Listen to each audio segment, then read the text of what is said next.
Greetings, viewers. On this Halloween day, when the veil is said to be thinnest, we will travel back in time to 1974 to see if we can communicate and understand with what happened at 112 Ocean Avenue in Amityville, New York. The Amityville Horror is tied to a tragic true crime event, the murders of the DeFeo family, followed by reports of paranormal disturbances. On November 13th, 1974, at approximately 3:15 a.m., Butch is said to have used a .35 caliber Marlin rifle to kill his parents and siblings in their beds. The shocking part was that no one seemed to be awakened during the shootings, even though they were sleeping relatively close to each other and in pairs in two of the bedrooms. The bodies were found in the same position, face down, arms above heads, suggesting they hadn't attempted to flee or hide. Butch initially blamed a mob hitman for the murders, but eventually confessed under police interrogation, stating he had heard voices telling him to commit the killings. At trial, Butch's defense lawyers tried to argue an insanity plea, stating that Butch heard voices that urged him to kill his family. But this argument didn't hold up due to inconsistencies in Butch's account and his previous statements. He was convicted in 1975 on 6 counts of second-degree murder and sentenced to 25 years to life for each count. Butch died in prison in 2021 after multiple appeals failed. The story of what actually happened in that house is very confusing, with actual ties to the mob, hitmen, drugs, family abuse, and corruption within the system of law prevented the truth to come out. The truth ultimately was buried with Butch. In December 1975, just over a year after the DeFeo murders, George and Kathy Lutz bought the house for $80,000, a low price due to the home's tragic history. The Lutzes claimed they were aware of the DeFeo murders, but decided to proceed with the purchase. Over the 28 days they spent in the house, the Lutz family reportedly experienced disturbing supernatural phenomenon. Strange odors and sounds. The family reported smelling strange odors and hearing odd noises throughout the house, including banging sounds and doors slamming. Some rooms were unnaturally cold, especially around the basement, and Kathy and George's bedroom, despite the heating system working properly. Green slime supposedly oozed from the walls, keyholes, and the floor.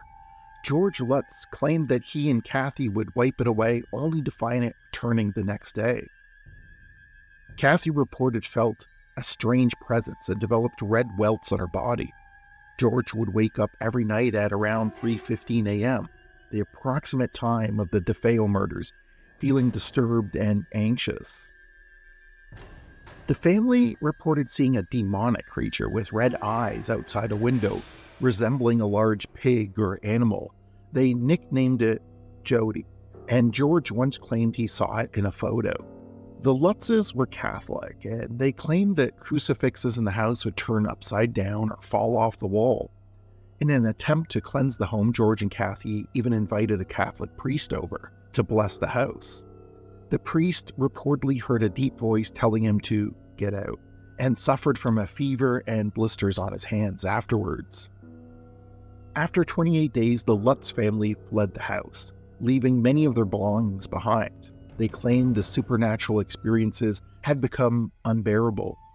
After they left, paranormal investigators were called in, but none could conclusively prove or disprove these events. Jay Anson was hired to write the book, The Amityville Horror, A True Story, and it was published in 1977. It became a bestseller, cementing the Lutz's experiences in popular culture as a famous haunted house story.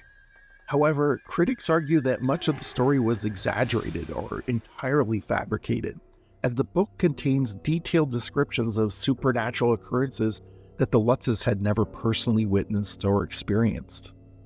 The book inspired the 1979 film, The Amityville Horror, which spawned numerous sequels, prequels, and reboots, many diverging from the original events altogether. Butch himself states that the whole story of the Lutzes was simply made up. William Weber, Butch's DeFeo's defense attorney, later claimed he and the Lutzes fabricated parts of the haunting story in an attempt to gain publicity and financial profit. He alleged that many of the supernatural events were invented over many bottles of wine with the Lutzes. After the Lutzes gained notoriety, they provided varying accounts of their experiences, leading many to believe their story was simply embellished. Paranormal investigators, including Ed and Lorraine Warren, visited the house in the 1970s, but despite claims of ghostly presences, no evidence of hauntings was ever produced by anybody. Since the Lutz's time, the house has changed owners multiple times. The address was changed from 112 Ocean Avenue to discourage tourists and trespassers. Owners who have lived in the house after the Lutzes reported no unusual phenomenon, suggesting that the hauntings may have been exaggerated or just simply pure fiction. I had the personal, however reluctant, previous homeowner's approval to visit the home. I was allowed on the first and second floors only and was not allowed to photograph any part of the house. The homeowner at the time was adamant that the house was not haunted and they experienced nothing out of the ordinary.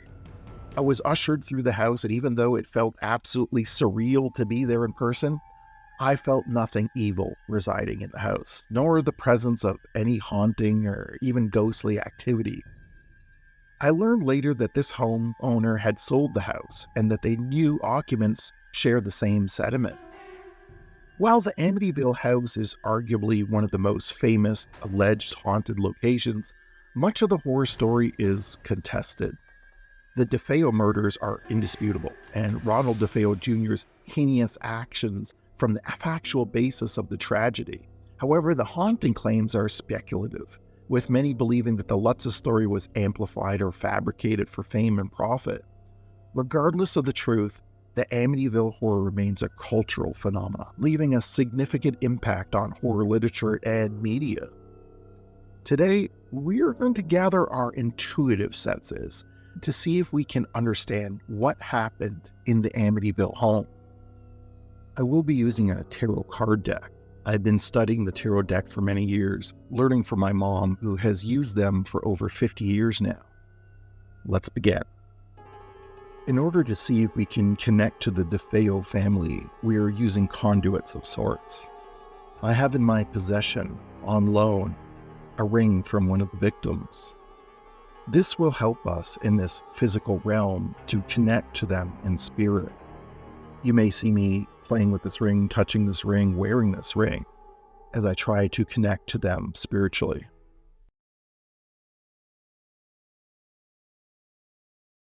We are going to do an initial first read on the home in Amityville and get an overall feeling of the home and the family that lived there in 1974. I will shuffle and cut and turn my cards randomly. Please bear with me, as these are very thick cards.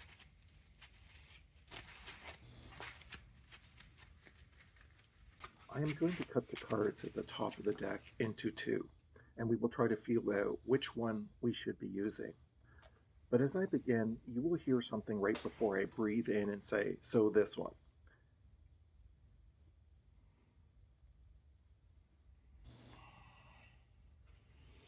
So this one is.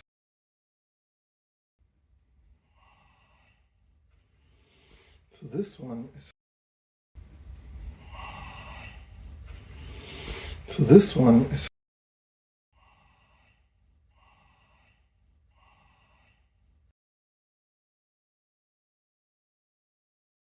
For the house. We'll pick.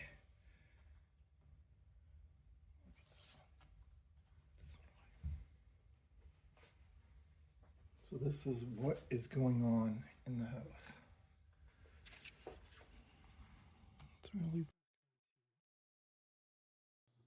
The first card is the King of Pentacles, and it is reversed. I believe this represents Big Ronnie.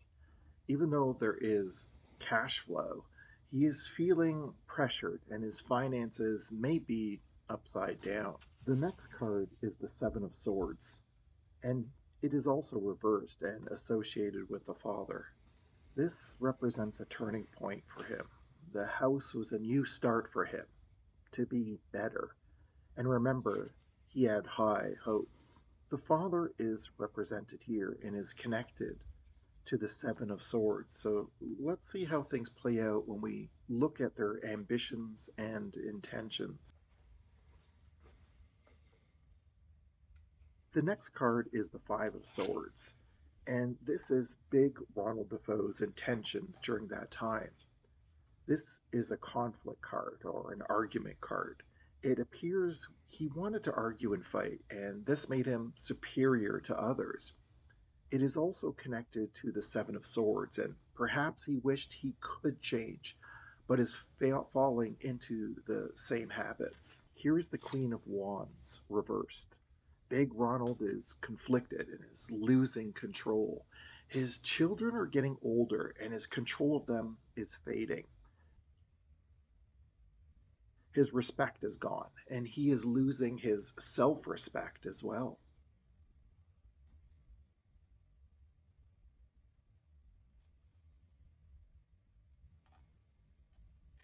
The next card is the Judgment card. This is representing what happened during that time at the present, say the month of October or November 1974. This represents an awakening. The family is becoming aware that things will change and change their life forever. This is connected to the family, and the driving force behind this change is the father and the control he is losing. The next card is the outcome of this choice they're all making. Here we see the Hanged Man in reverse. This signifies Butch DeFeo's commitment to move forward. He will make the sacrifice to complete his goals.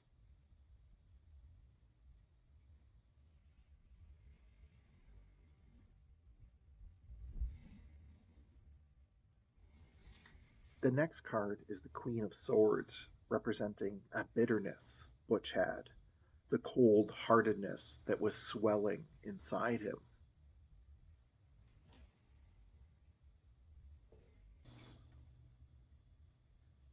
The next card here is his intention to complete his task and his ability to know himself. Butch is willing to take responsibility and to do his task without emotions getting in the way. You will notice how all these cards are interconnected, from Big Ronnie to his control and his losing it, to Butch being able to see he must change. He did change, but obviously for the worst.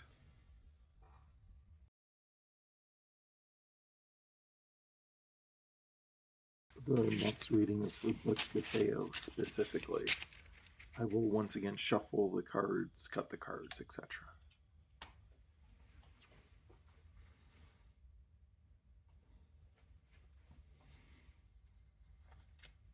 One card remains behind. So this is where I let the cards do their thing. This is important to Butch. The card represents that Butch is telling us he completed his goals. There was planning involved, and he most likely told others his intent, or even had their involvement. This one is for Butch DeFeo. The Devil. Now, don't get too excited, as this card does not have that literal meaning. Butch did this because he felt entrapped and with no other means of escape.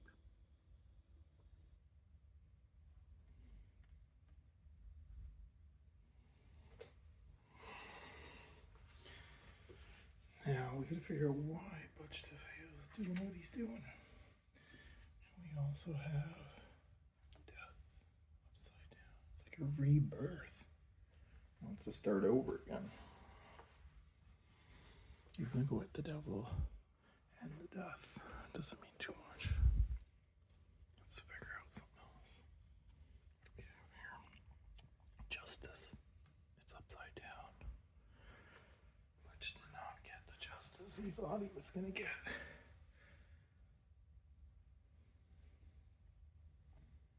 All these swords in the sky.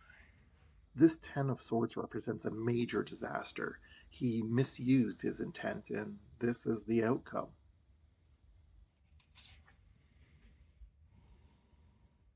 And again, this is all happy. It's totally upside down. Basically, Butch lost everything. Butch did not have enough cards in his cut pile to continue, so we left it at that. Butch was a liar. He has lied almost about everything. So when we read into Butch and try to connect with him, we aren't getting much personally from him.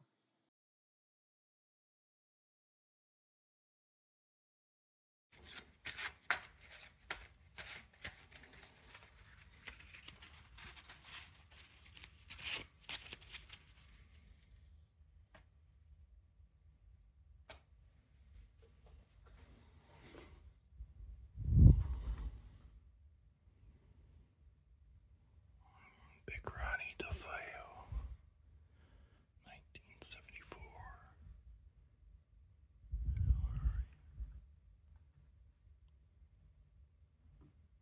Do this one.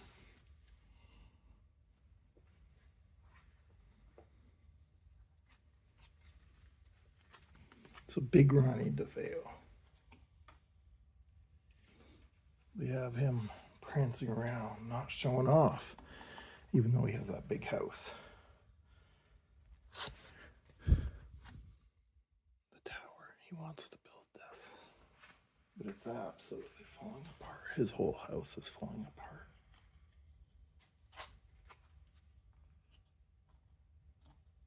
Notice it just keeps moving around. Again, it's upside down.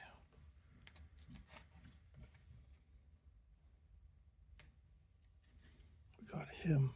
He's not even allowed to enjoy his labor. So Big Ronnie, who killed you? And why? Page of Cups, you're first. Your firstborn.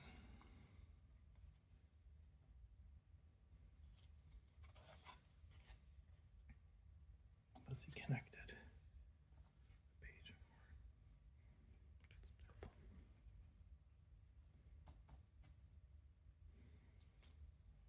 Was anybody else involved?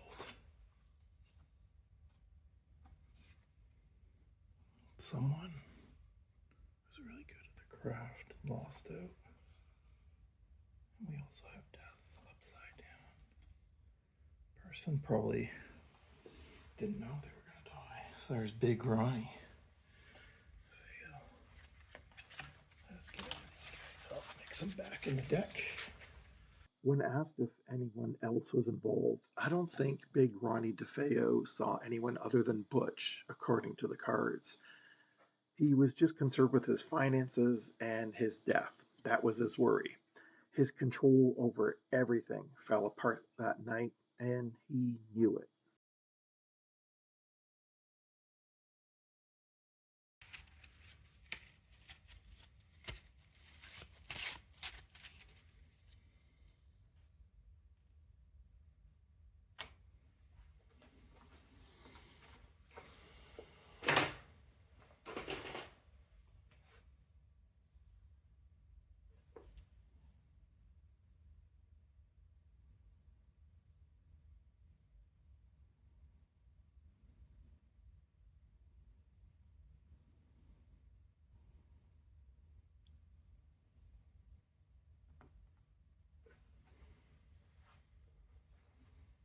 Don DeFeo, we need you to answer a simple question. Which card deck should we choose?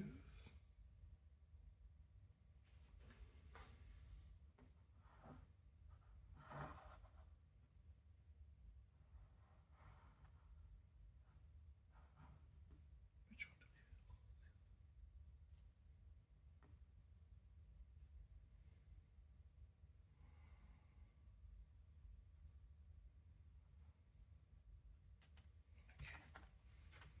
Let's do this, Don DeFeo. What was going on in your life at Amityville? Again, that card. All right, so we know someone's trying to build well and they're just losing it. Not good at their craft. And again, we got that card.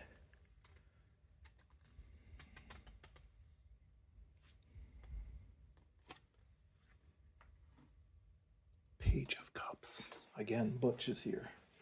So Butch is connected to this. Now, Dawn, you wanted to get away and you were trapped, weren't you? Stuck in this chariot.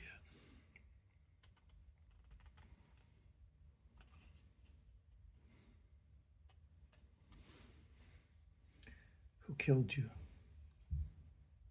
Is it Butch? And did you help out?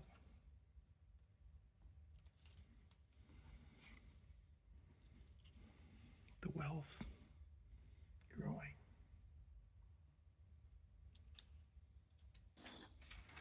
This card represents Dawn's lack of clear life goals. She's being stopped to do what she wants and is perhaps simply following along. The Page of Cups, the King of Wands.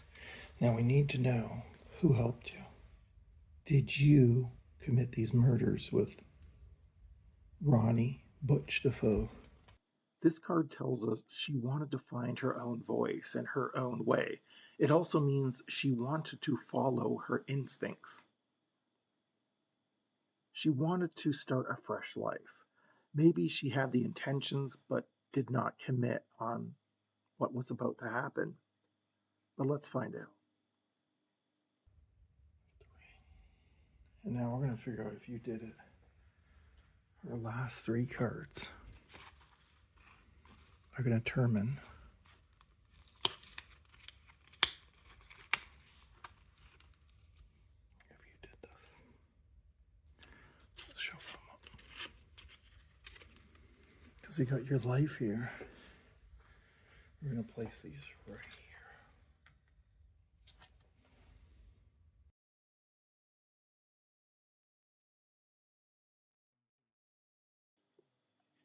Restlessness and turmoil.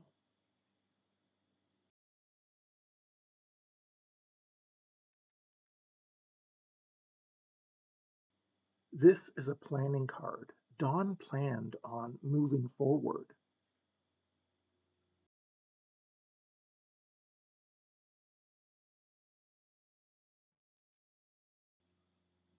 Dawn felt stagnant. There was no real escape. We cannot tell if Dawn was truly involved, but the cards can help us understand something else. So this one is coming towards death. We know he killed you. You weren't expecting it. If you want to see another video about the Amityville Horror and want to see how we can communicate with the spirits via automatic writing, click the video on your screen. Thank you for joining us, and happy Halloween.